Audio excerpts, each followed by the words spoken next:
اللهم صل على محمد وآل محمد أولي الأمر الذين فرضت علينا.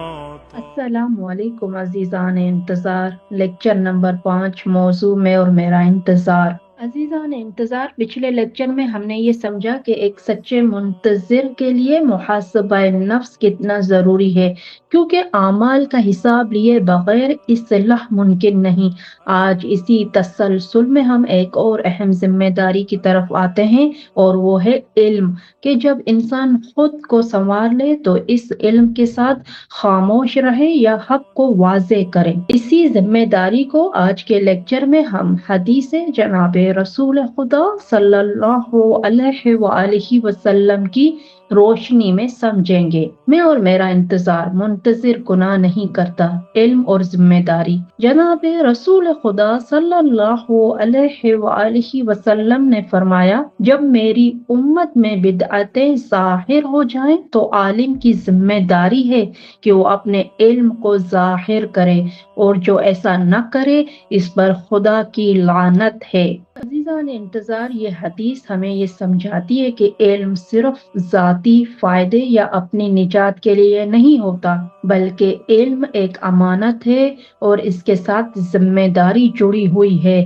جب معاشرے میں دین کے نام پر غلط باتیں، تحریف یا بدعتیں پھیلنے لگیں تو خاموش رہنا جرم بن جاتا ہے۔ منتظر امام زمان علیہ السلام کا کردار صرف ذاتی عبادات تک محدود نہیں ہوتا۔ منتظر وہ ہے جو دین کی صحیح سمجھ حاصل کرے، اپنے علم میں اضافہ کرے، اور جہاں حق اور باطل میں الجھن یا انتشار ہو رہا ہو وہاں سچ کو واضح کرے، کیونکہ بدعت کے پھیلنے کا فائدہ ہمیشہ دشمن دین کو ہوتا ہے، نہ کہ دین کو۔ آج کے دور میں بدعتیں صرف عمل میں نہیں بلکہ سوچ، فہم اور نظریات میں بھی داخل ہو چکی ہیں۔ ایسے میں منتظر کی ذمہ داری ہے کہ وہ خود بھی سیکھے اور دوسروں کو بھی درست راستے سے جوڑے۔ یہ کام زبردستی سے نہیں بلکہ حکمت، اخلاق اور صحیح علم کے ساتھ ہوتا ہے۔ ایک سچا منتظر اپنے علم کو امام علیہ السلام سے جوڑتا ہے، وہ اپنے علم کو امام زمان علیہ السلام کی معرفت کا ذریعہ بناتا ہے، تاکہ لوگ امام علیہ السلام سے دور نہ ہوں بلکہ امام زمان علیہ السلام سے قریب ہوں، کیونکہ امام علیہ السلام کا انتظار صرف دعا نہیں بلکہ شعور، بصیرت اور ذمہ داری کا نام ہے۔ عزیزان انتظار، علم ایک امانت ہے، صرف ذاتی فائدے کے لیے نہیں۔ بدعت کے سامنے خاموش رہنا گناہ ہے، خاص طور پر صاحب علم کے لیے۔ منتظر کو اپنے علم میں مسلسل اضافہ کرنا چاہیے۔ صحیح علم کے ذریعے دوسروں کو امام زمان علیہ السلام سے جوڑنا منتظر امام زمان علیہ السلام کی ذمہ داری ہے۔ آج بدعتیں عمل کے ساتھ ساتھ فکر میں بھی پھیل رہی ہیں۔ انتظار کا مطلب بصیرت، شعور اور حق کے دفاع کے لیے تیار رہنا ہے۔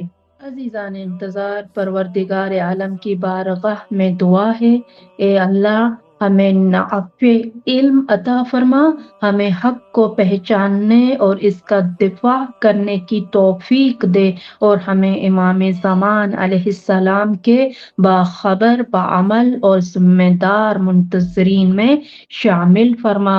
اے پروردگار، ہمیں علم کے ساتھ عمل کی توفیق عطا فرما، اور ہمیں ایسا باشعور منتظر امام زمان علیہ السلام بنا دے جو حق کو زندہ رکھنے والا ہو اور باطل کے سامنے خاموش نہ رہے۔ یا اللہ ہماری مدد فرما ظہور کی زمینہ سازی میں، تاکہ ہم اپنے مولا و آقا کی خوشنودی کا باعث بن سکیں۔